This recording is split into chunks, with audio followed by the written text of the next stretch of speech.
because their lies have made our life impossible. There's no way to detach ourselves from what's happened today. I lay my life down. If we can't live in peace, then let's die in peace. A paradise promised by Jim Jones. A place where everyone was supposed to be happy, where there was equality, love, and happiness. The same town with hundreds of bodies scattered all around. A mass suicide, or was it murder? A place established with promises of equality and salvation, but ended in death and paranoia. How did one man convince over 900 people to drink poison in blind faith? This is the story of Jim Jones, the man who led them to their doom. Welcome back to Prison Stories. In this episode, we will discuss how the dream of a society free from racism, oppression, and inequality became one of the darkest tragedies in modern history. What happened in Guyana jungles remains one of history's most dark chapters. Jim Jones was born in 1931 in the small town of Crete, Indiana, a place defined by modest means and hard work. Growing up in a working-class family, young Jim witnessed firsthand the struggles of everyday life, like economic hardship and community tensions. He grew up in poverty, and his childhood was far from perfect. From an early age, this poverty and inequality shaped his perspective. Seeking answers and solace, Jones found refuge in the church, a sanctuary where he discovered both faith and the power of words. Without any ministerial training, Jones made his way into a position as youth pastor at a Methodist church. With an innate ability to captivate an audience, he was able to gather a following with a message of hope and change. Over the years, he had read a lot about political and religious philosophies and settled on one as the source of his own beliefs in communism. As he began his journey as a preacher, his words resonated deeply with those longing for social justice and unity. Even in his early days, he earned reputation of a gifted and passionate speaker. But what message did he give that hit home in people's heart? America in the 1950s was a land of contrasts. It was post-World War II era, a time when economic disparity, racial tension, and social disillusionment created fertile ground for a charismatic leader with a promise of radical change. For many, the American dream of equality and prosperity was a mere dream. Racial prejudices and economic inequality made the life of marginalized communities difficult. Into this landscape stepped Jim Jones, whose calls for change struck people's hearts. His sermons offered more than spiritual guidance. They promised a new beginning, a society where every individual, regardless of race or background, could finally be seen and heard. Were black people, elderly people, women with children. Countless people who had felt forgotten or oppressed, his words were a lifeline, a beacon of hope. As his following grew, Jim Jones began to see an opportunity to transform his message of social justice and unity into something tangible. A community where people could not only find spiritual solace, but also practical support in a society that had long neglected them. In 1955, Jones founded the People's Temple in Indianapolis. More than a church, the People's Temple was envisioned as a haven for those yearning for a better life. It was a place where all were welcome, a community center that broke down the barriers of race, class, and prejudice. At a time when economic injustice was the norm, the establishment of the People's Temple resonated deeply with many. It offered a radical promise that unity, equality, and mutual aid could be achieved through collective action and shared faith. This wasn't just a new church. It was an experiment in community building and social transformation, founded on the belief that a better, more just society was within reach.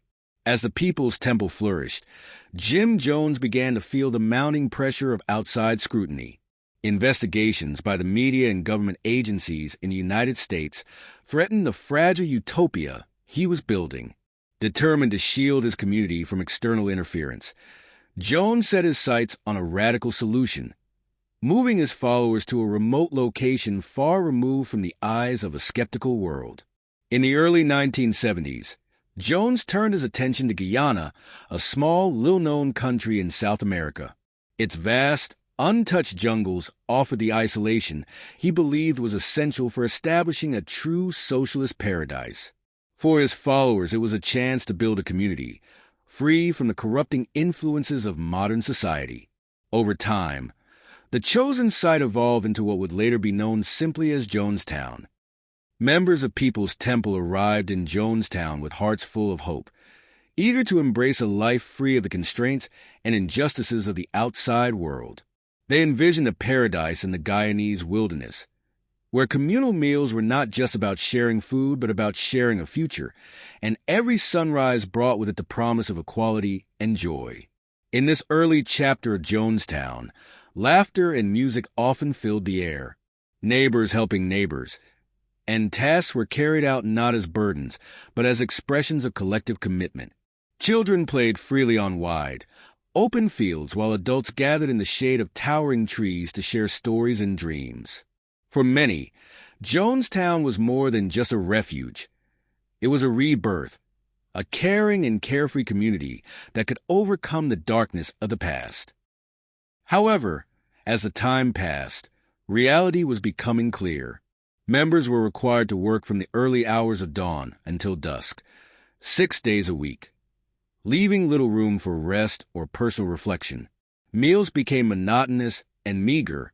As the physical demands increased, the communal gatherings in the central pavilion shifted from joyful celebrations to lengthy sessions, dominated by Jim Jones's frantic sermons. Jones's rhetoric, once filled with uplifting promises, began to twist into warnings and paranoia.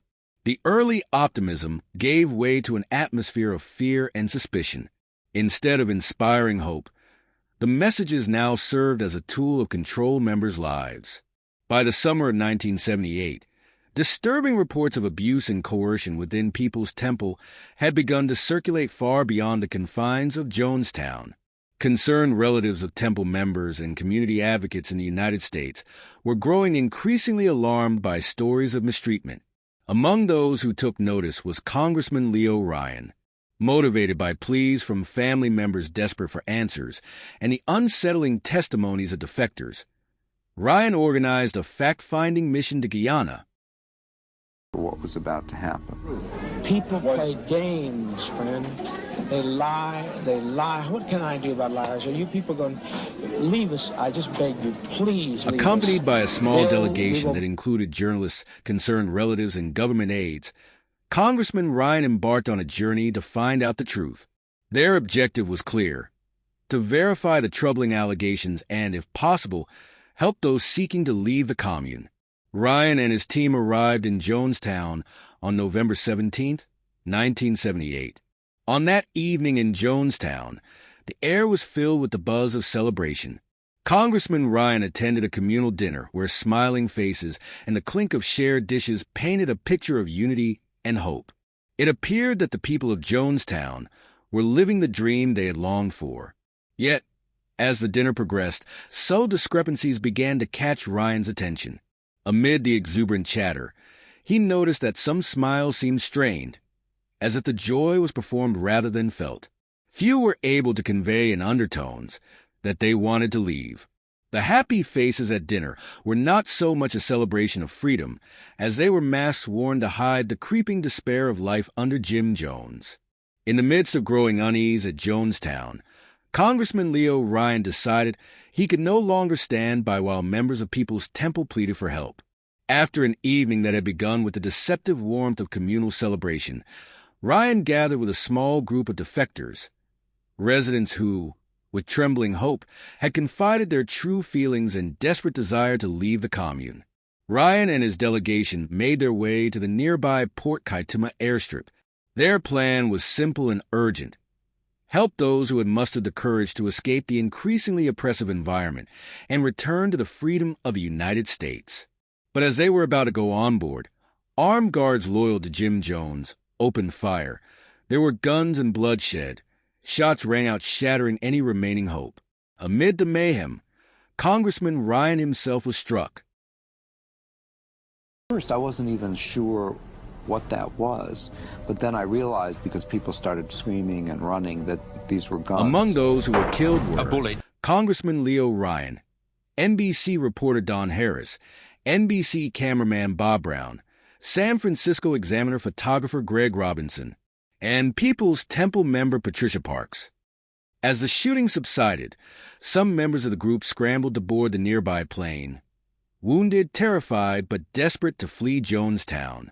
The plane, which had briefly been delayed due to the violence, finally took off with survivors aboard. In the early hours of November 18, 1978, as dawn was barely breaking over the remote Guyanese countryside, locals reported that something was terribly amiss at a secluded settlement in Jonestown. Disturbing calls describe how residents had been forced, or perhaps coerced, into committing suicide. Alarmed by these reports, the local police swiftly mobilized a small team to investigate. Arriving at the outskirts of Jonestown, the officers were met by an eerie silence as they pushed through the undergrowth toward the compound. They saw rows upon rows of lifeless bodies, men, women, and even children, under the manipulative orders of cult leader Jim Jones. The inhabitants had been forced to ingest a toxic mixture of cyanide-laced flavor aid. The orderly arrangement of bodies spoke of a calculated and chilling control of Jim Jones. He took his own life along with his wife Marceline, and tragically, some of his own children were among those who perished in the mass murder-suicide on that fateful night in Jonestown. The U.S. Army arrived in Jonestown 2 days after the massacre took place. A horrifying death count was done, and nearly 918 people took their own lives, including 276 children. The Jonestown tragedy not only claimed 918 lives, but also shattered the dreams of those who once believed they had found a paradise. Today, as survivors and families continue to seek healing, the tragedy of Jonestown remains a stark lesson in the fragility of hope when it is exploited by a charismatic leader. The mass suicide teaches us that unquestioned authority and blind conformity can lead to unimaginable tragedy. Thank you for watching Prison Stories. If you found this video thought-provoking, be sure to like, subscribe, and stay tuned for more real-life stories. Until next time, stay aware